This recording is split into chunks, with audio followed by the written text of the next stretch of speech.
Hello everyone, मेरा नाम है शिवम और आज मैं लेके आया हूँ अपना next video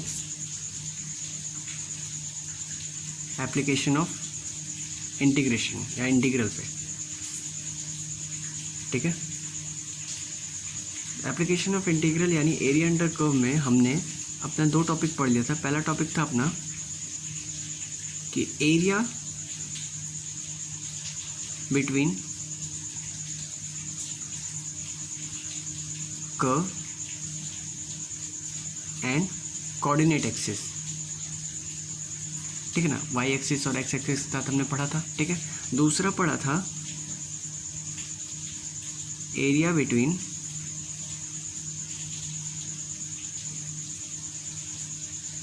curve and line. ठीक है, दो ये पढ़ा था। आज हम पढ़ने जा रहे हैं तीसरा टॉपिक और बस इन्हीं तीन टॉपिक पे चैप्टर कंप्लीट हो गया है। ठीक है, तो थोड़ा शॉर्ट वीडियो होने वाला है ये। ठीक है, थोड़ा शॉर्ट वीडियो होने वाला है, थोड़ा ये चैप्टर भी बहुत शॉर्ट होने वाला है। ठीक है, आज हम पढ़ेंगे एरिया बिटवीन टू कर्व्स।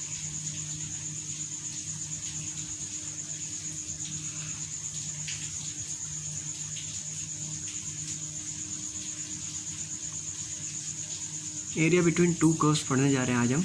ठीक है, तो सपोज करो y is equal to F X, ठीक है, and y is equal to ji x.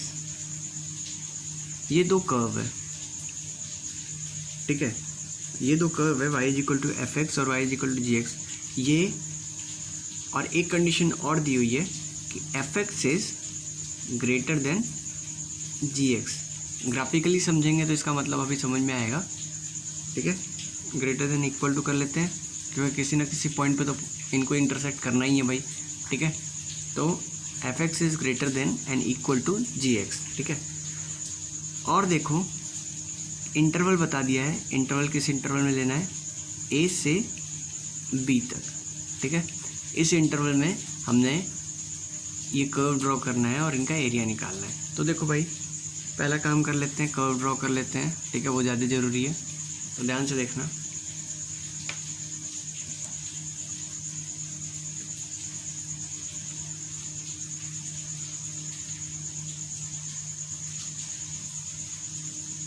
ठीक है, वाई एक्सिस हो गया, ये हमारा एक्स एक्सिस हो गया।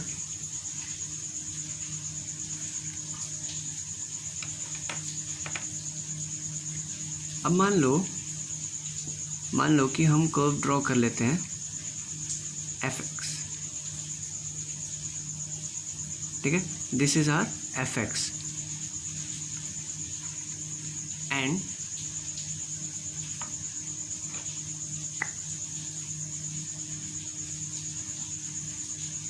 This is R G x. ठीक है, अपनी लिमिट दी हुई है, ये ए हो गया और ये बी हो गया। ठीक है,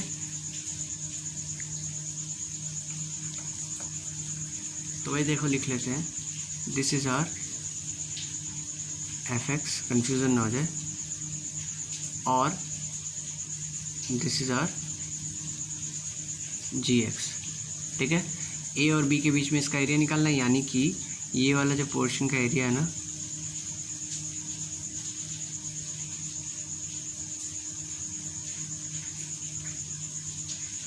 डीएनए बन गए नहीं। देखिए, इस पोर्शन का एरिया निकालना है, जो ये शेडेड रीजन है इसका एरिया निकालना है। ठीक है, चलो तो भाई इसका एरिया निकालने के लिए हम देखते हैं क्या प्रोसेस लगता है, कैसे निकलता है। चीज़ वही है, प्रोसेस भी बिल्कुल वही है। ठीक है, अपर कर्व में से लोअर कर्व, देखो सबसे सही सिंपल ट्रिक बता रहा हूँ, कभी भूल जाओ तो याद रखना कि एरिया बिटवीन टू कर्व्स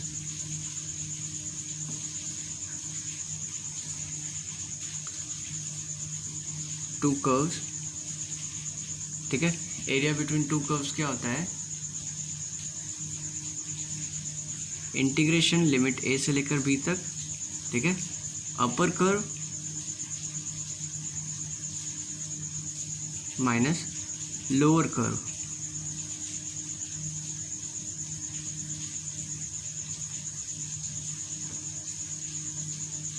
ठीक है, और यहाँ पे डी एक्स डी वाई जो भी होगा वो लिख देंगे, ठीक है, मान लेते हैं डी एक्स होगा, ठीक है। तो upper curve minus lower curve, ठीक है, और डी एक्स, ठीक है, ये होगा अपना एरिया बिटवीन टू कर्व्स। देखो ना, इन दोनों कर्व्स में अगर इन दोनों कर्व्स की बात करें, अपर कर्व कौन सा है, ऊपर वाला कर्व कौन सा है, एफ एक्स है, तो ए से लेकर के बी एफ एक्स माइनस जी एक्स होगा हमारा क्या, एरिया, ठीक है। Area a is denoted by integration from A to B f x minus ji x D x, ठीक है। चलो, बहुत अच्छी बात है, आगे बढ़ते हैं। अब थोड़ा सा इसको एलिबरेट करके अच्छे से समझते हैं क्या होता है ये। तो देखो भाई, अपने कर्व दिख रहा है हमें, ठीक है। कर्व में देखोगे कि एक हमने स्लिप ले लिया, ये वाली स्लिप ले ली, ठीक है ना। देखो मैं इसको कलर कर दे रहा हूँ अच्छे से, ठीक है, ये वाली स्लिप ले ली इसमें, ठीक है।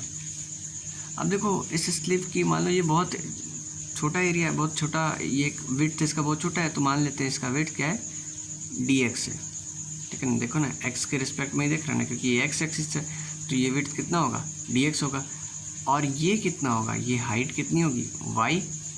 तो देखो y is equal to what,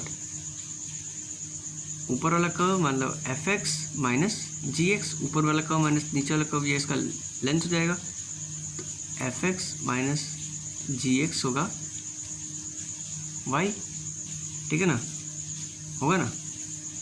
तो पुट करते हैं भाई। अब देखो डी ए स्मॉल पोर्शन का एरिया, उस स्मॉल छोटे से स्लिप का, इस छोटे से स्लिप का एरिया क्या होगा, देखना रेक्टेंगल है वो, ठीक है ना। रेक्टेंगल का एरिया कितना होता है, लेंथ इंटू ब्रेथ, लेंथ कितना हो गया, वाई इंटू डी एक्स होता है। Now y is equal to F x minus ji x, y is equal to F x minus ji x, और डी एक्स तो एज इट इज लिख देंगे d x. तो डी ए की value आ गई अपनी एफ एक्स माइनस जी x D x आ गई, ठीक है। अब देखो डी ए को हमें ए बनाना है, ठीक है। तो डी ए पूरा कंप्लीट हो जाएगा, पूरा एरिया हो जाएगा, तो complete area is equal to, दोनों साइड इंटीग्रेट किया हमने, इधर इंटीग्रेशन एज इट इज रह जाएगा, ए से b, a to B f x minus ji x D x, ठीक है। तो चलो, इतना तो हमें पता चल गया कि भाई अगर कोई दो कर्व दिया हो तो upper curve minus lower curve कर देंगे और लिमिट लगा देंगे, ठीक है। प्रॉब्लम ये आती है, कभी कभी क्या होता है कि एक कर्व एक सेक्शन में, कोई भी कर्व एक सेक्शन में तो भाई अपर रहता है, लेकिन दूसरे सेक्शन में जाते जाते नीचे हो जाता है। देखो ना, ये कर्व यहाँ से लेकर यहाँ तक के बीच में अपर कर्व था, ठीक है, लेकिन इसके आगे देखो ना, ये कर्व ऊपर चला गया और ये नीचे आ गया।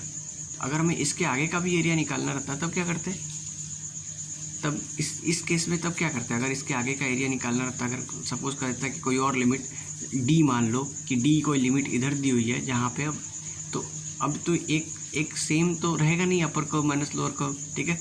तो देखो हम क्या करेंगे, उस केस में लिमिट को डिवाइड कर देते हैं, उस केस में ये जो लिमिट्स हैं इनको डिवाइड कर देते हैं, ठीक है। तब भी वो सेम केस ही रहेगा, अपर curve minus lower curve into D x, लेकिन बस हम क्या करेंगे, इन छोटे छोटे जो लिमिट्स हैं इनको डिवाइड कर देंगे। आओ देखते हैं कैसे डिवाइड करेंगे, ठीक है, ध्यान से देखना। तो देखना ध्यान से, अब क्या कह रहा है कि कभी कभी क्या होता है कि कर्व हमारा नीचे आ जाता है, ठीक है। जैसे कि मान लो ये हमारा एक्सिस है, मान लो, ठीक है, मान लो ये हमारा एक्सिस है, एक्स एक्सिस, वाई एक्सिस, ठीक है। अब देखो कहता है कि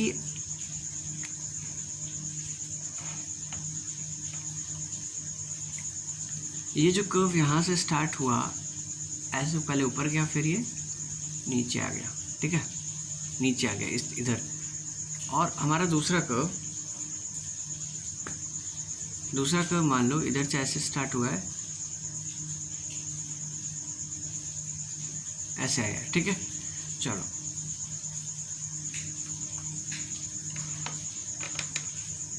अब लिमिट्स दी हुई है क्या,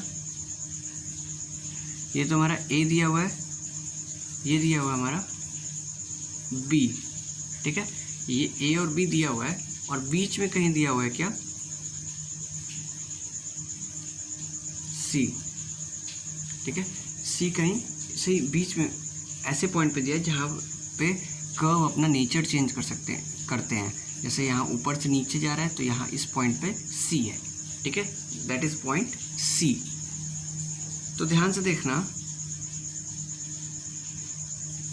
देखना, अगर हम इसको ऊपर शेड कर दें,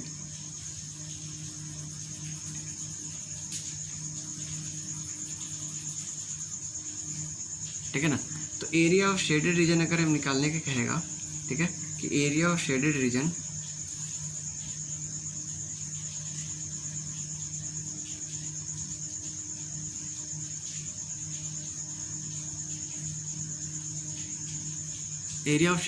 इज इक्वल टू, अब क्या करेंगे, सेम वही करेंगे, ए से लेकर के सी, अब क्या करेंगे, अपने लिमिट्स को डिवाइड कर देंगे, ए टू सी अपना ऊपर वाला कर्व एफ एक्स है,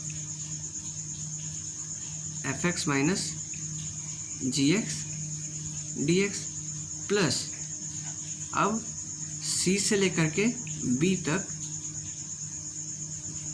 जी X minus F X D X. देखो ये कोई बहुत बड़ी बात नहीं थी, केवल कॉमन सेंस वाली बात थी। अगर कॉमन सेंस रहता तो हमें पता चल जाता कि भाई किस समय पे कौन सा कर्व ऊपर है। देखो ना, हरा वाला यहाँ पे अभी नीचे, हरा वाला यहाँ पे ऊपर हो गया, ये पिंक वाला भी यहाँ पे ऊपर है, यहाँ पे नीचे हो गया, ठीक है। तो ऐसे ही हमारे डिफरेंट केसेस बने हुए हैं, ठीक है। अभी तक हमने क्या 3-4 केसेस डिस्कस कर लिए, ठीक है। नेक्स्ट केस अपना एक डिस्कस करते हैं, नेक्स्ट केस, ठीक है। ये अच्छे से समझ में आ गया होगा, क्वेश्चन हम सभी के ऊपर करेंगे, घबराने की बात नहीं, क्वेश्चन सबके ऊपर किया जाएगा, ठीक है। नेक्स्ट केस है कि मान लो दिया हुआ है when two curves x is equal to fy and x is equal to gy, ठीक है। x is equal to fy और x is equal to gy क्या कहता क्या है, इसका मतलब क्या है। देखो मतलब क्या है, मैं छोटे से कर्व में इसको आपको ग्राफ में समझा रहा हूँ, ठीक है।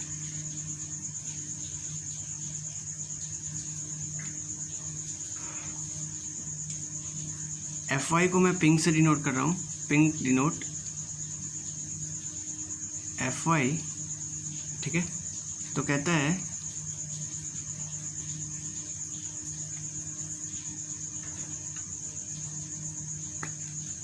Green denote gy,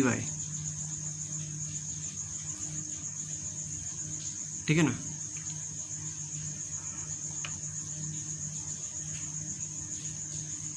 y is equal to a से लेकर के, लिमिट दी हुई है इसकी पहले से, ए से लेकर के बी तक के बीच में, ठीक है ना। अब इसका एरिया निकालने के लिए बोल रहा है आपको, ठीक है, कि आपको इसका एरिया निकालना है। तो बहुत आसान है भाई, अगर ऐसा केस आ जाए तो घबराने की बात नहीं है, ठीक है। क्या करेंगे, इसका एरिया क्या होगा, area is equal to, change क्या होगा देखना, घबराने की बिल्कुल बात नहीं है इसमें, ठीक है। इसमें चेंज क्या हो रहा है देखना, ये एरिया निकालना है, ठीक है। इसमें चेंज हो रहा है, लिमिट कहाँ से कहाँ जा रही है, ए से लेकर के बी, नीचे कौन सी है, ए है, यहाँ बी है। अगर इधर रहता तो पहले कौन सी है, ए, फिर उसके बाद बी, ठीक है। तो ए से लेकर के बी, अभी भी ऊपर वाला यानी अपर कर्व। अब यहाँ कैसे पता चलेगा भाई अपर कर्व कौन सा है, तो कॉपी को टर्न कर लेंगे ऐसे।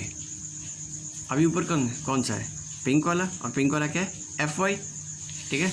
तो भाई देखो एफ वाई माइनस नीचे वाला जी वाई था, जी वाई, अच्छा वाई वाई की बात हो रही है, ठीक है। तो देखो यहाँ पे डी एक्स की जगह क्या लग जाएगा, डी वाई लग जाएगा, ठीक है। तो इस केस में ऐसा कुछ होगा, ठीक है। इस केस में ऐसे एरिया निकालेंगे कि अगर हमारा ऐसा दिया हुआ है तो एरिया निकलेगा अपना upper curve minus lower curve d Y, ठीक है। लिमिट अगर हमारे वाई में दी हुई है तो, ठीक है ना, लिमिट देखो हमारी वाई में दी हुई है, ए और बी वाई एक्सिस पे है। लिमिट अगर एक्स एक्सिस पे रहता तो एक्सिस से निकालते, ठीक है। लिमिट हमारी वाई में दी हुई है तो वाई से निकालेंगे, ठीक है। चलो अगला केस डिस्कस करते हैं।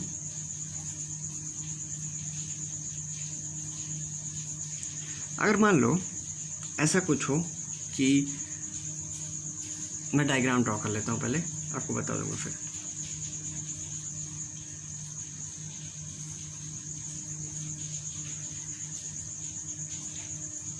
This is our x axis, this is our y axis, ठीक है। कहता है कि मान लो कि अपना जो कर्व है ना वो वाई एक्सिस के लेफ्ट और राइट दोनों में आ रहा है,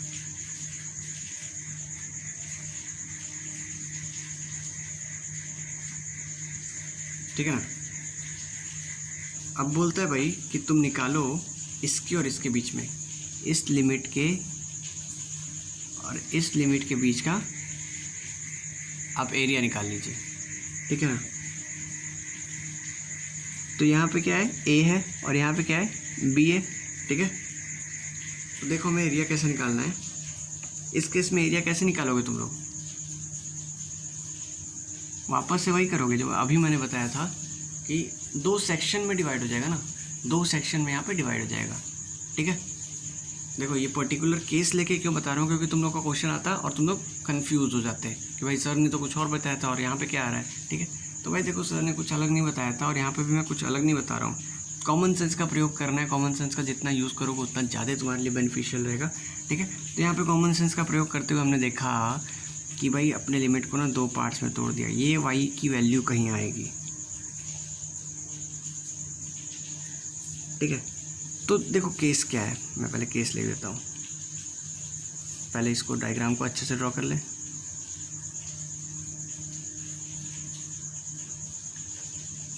आई होप ये शेडेड रीजन तुम्हें दिख रहा होगा, वो पतली स्ट्रिप्स है। वैसे तो हमें एरिया पूरे का निकालना है, इस पूरे का, तो मुझे शेड तो पूरा करना चाहिए था, लेकिन ये पतली स्ट्रिप्स शेड कर रहा हूँ, मैं बताऊंगा उसके रीज़न, ठीक है। केस क्या है, ये वाली केस क्या है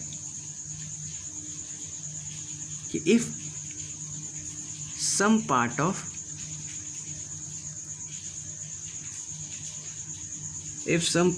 curve lie left to y axis,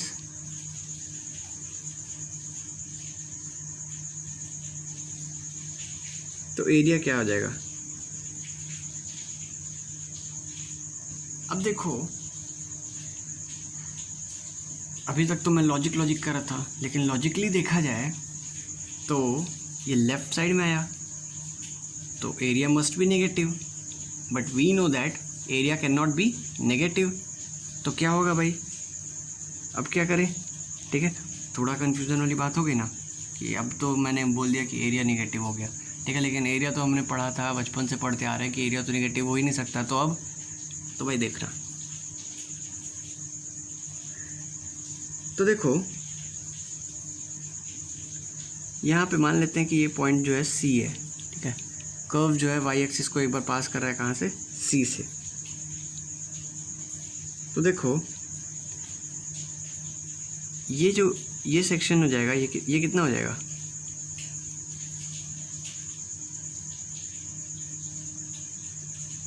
ये नहीं,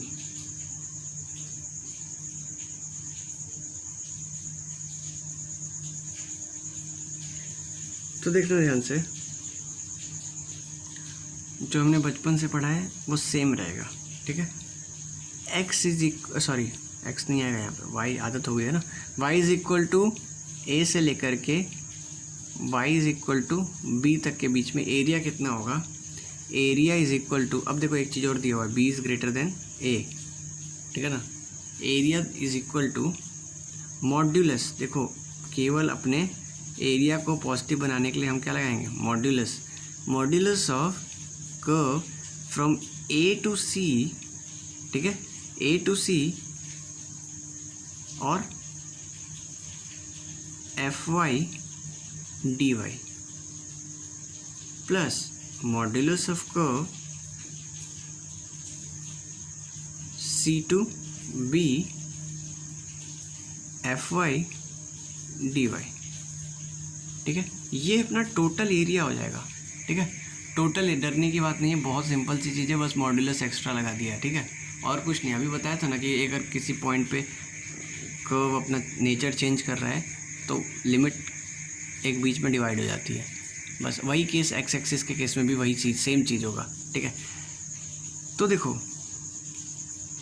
ये तो इस केस में हो गया।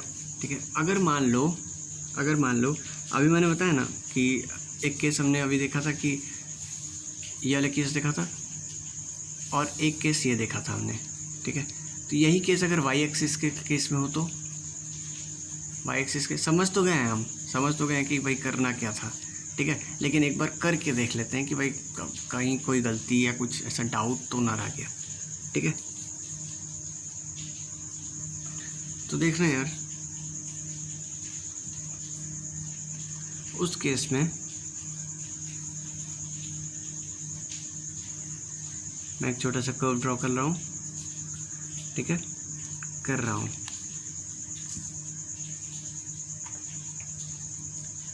As usual pin denote f y समझ लेना, और ग्रीन डिनोट, ग्रीन बाद में डिनोट करेंगे।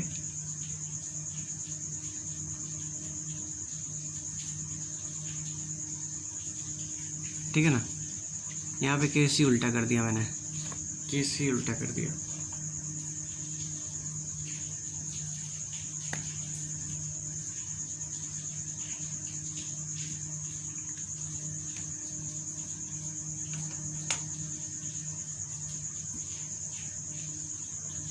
ये जो पॉइंट है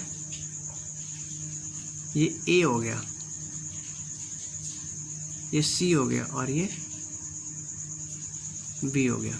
ठीक है, तुमने क्या करना है,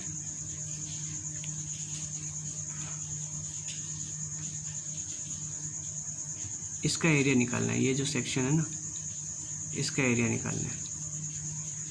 ठीक है, तो area in this case is equal to, बताया था मैंने, तुम लोग फिर से कंटिन्यू करो बताना। एरिया अपर कर्व, यहाँ पे इस केस में देखो अपर कर्व क्या है, इसलिए मैंने कहा था चेंज हो गया। ग्रीन डिनोट जी वाई, तो upper curve is here is G Y minus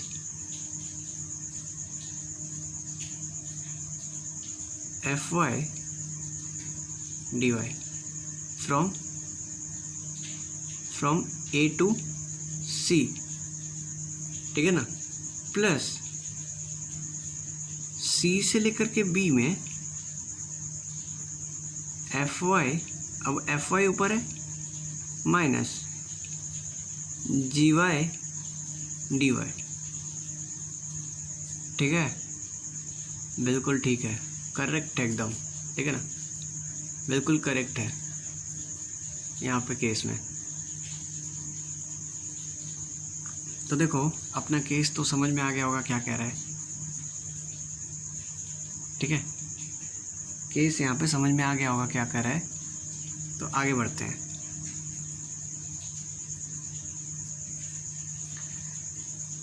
questions discuss करते हैं। ठीक है, अपने एनसीईआरटी का ही पहला क्वेश्चन उठा लेते हैं। ठीक है, क्वेश्चन देखो ध्यान से। ठीक है भाई, तो क्वेश्चन अपना कहता है find the area of the region bounded by y is equal to x square and y square is equal to x. Hope आपको ये दिख रहा होगा ये क्वेश्चन। ठीक है, चलो अच्छी बात है अगर दिख रहा है तो देखो भाई, सबसे पहला काम क्या करेंगे, अपना ग्राफ। मैंने बोला था ना कि कोई भी क्वेश्चन ईजी करने के लिए सबसे पहला काम क्या करते हैं, ग्राफ ड्रॉ कर लेते हैं। तो भाई ग्राफ कैसे ड्रॉ होगा, ये लो। ठीक है, ये एक्स एक्सिस और ये वाई एक्सिस। अब देखो एक बच्चों वाला काम करते हैं, बहुत छोटे बच्चों वाला काम करते हैं कि y is equal to x square का ग्राफ ड्रॉ करते हैं। ठीक है ना, y is equal to x square कैसा होता है, y is equal to x square कैसा होता है, यू शेप में होता है। क्वाड्रेटिक इक्वेशन पढ़ा है हमने, क्वाड्रेटिक इक्वेशन में ग्राफ ड्रॉ करना आता था हमें। ऐसा कुछ होता है, ठीक है। ये y is equal to x square का हो गया। अच्छा,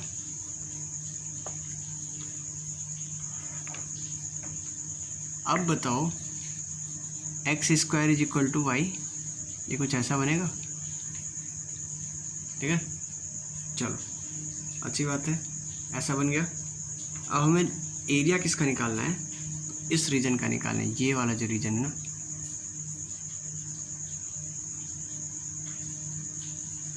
इस रीजन का हमें एरिया निकाल के देना है, ठीक है। निकल जाएगा भाई, सिंपल है। लेकिन एक चीज़ तो दिया ही नहीं है, लिमिट दिया ही नहीं है, तो अब क्या करेंगे। अच्छा एक चीज़ और देख लो, अपर कर्व ये हो गया x is equal to y square, और लोअर कर्व क्या हो गया, ये हो गया, ठीक है। लिमिट देखो, लिमिट यहाँ से स्टार्ट है, कर्व का जहाँ से स्टार्ट होता है इंटरसेक्ट करना, तो यहाँ पे पहली बार इंटरसेक्ट किया तो ये हो गया 0,0, ठीक है। और दूसरा यहाँ पे इंटरसेक्ट किया। अच्छा यहाँ इंटरसेक्ट करते हैं, दोनों कर्व इक्वल हो जाते हैं, यानी कि y is equal to x square, ठीक है। यहाँ करते हैं, ठीक है, y is equal to x square and x is equal to y square intersect कर रहे हैं, ठीक है। तो x की वैल्यू इसमें पुट कर दोगे, y is equal to y square का होल स्क्वायर, तो क्या हो गया y is equal to y to power 4, ठीक है। चलो तो y टू पावर 4 हो गया, तो y इज इक्वल टू एक तो 0 आ जाएगा and y is equal to 1 आ जाएगा।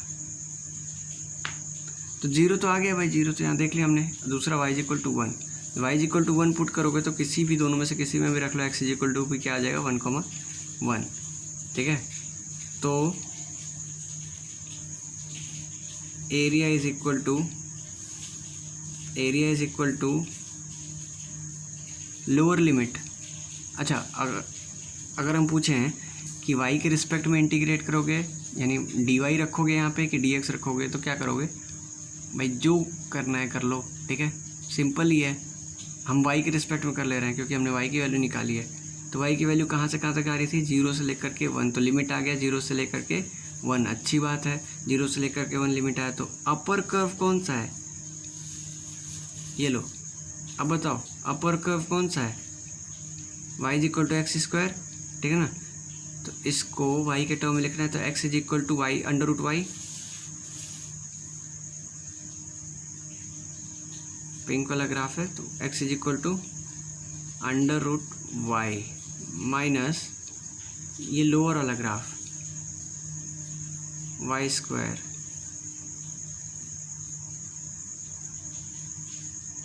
ठीक है। अब इसको इंटीग्रेट करना आता है हमें क्या करेंगे, इसका इंटीग्रेशन हो जाएगा y टू पावर 1/2 था यहाँ पे, तो 1/2 प्लस 1 3/2, ठीक है ना, माइनस y³ बाय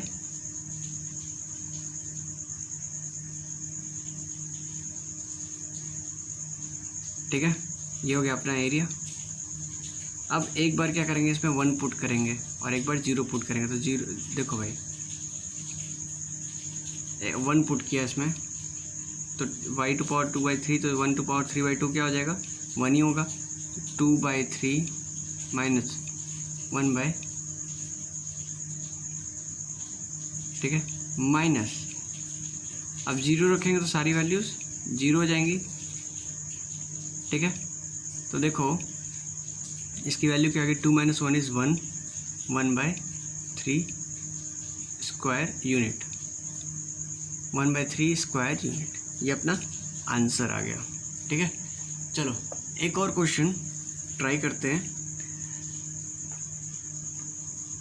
नहीं, ऐसा करते हैं, एक इम्पॉर्टेंट क्वेश्चन मैं अपनी तरफ से नेक्स्ट वीडियो में डालता हूँ, ठीक है। केवल एक इम्पॉर्टेंट क्वेश्चन ही डालूंगा और कुछ भी नहीं डालूंगा उस वीडियो में, ठीक है। एक बहुत इंपॉर्टेंट क्वेश्चन जिससे तुम्हारी आंखें खुल जाएंगी, ठीक है। चलो तो मिलते हैं नेक्स्ट वीडियो में, टिल देन थैंक यू।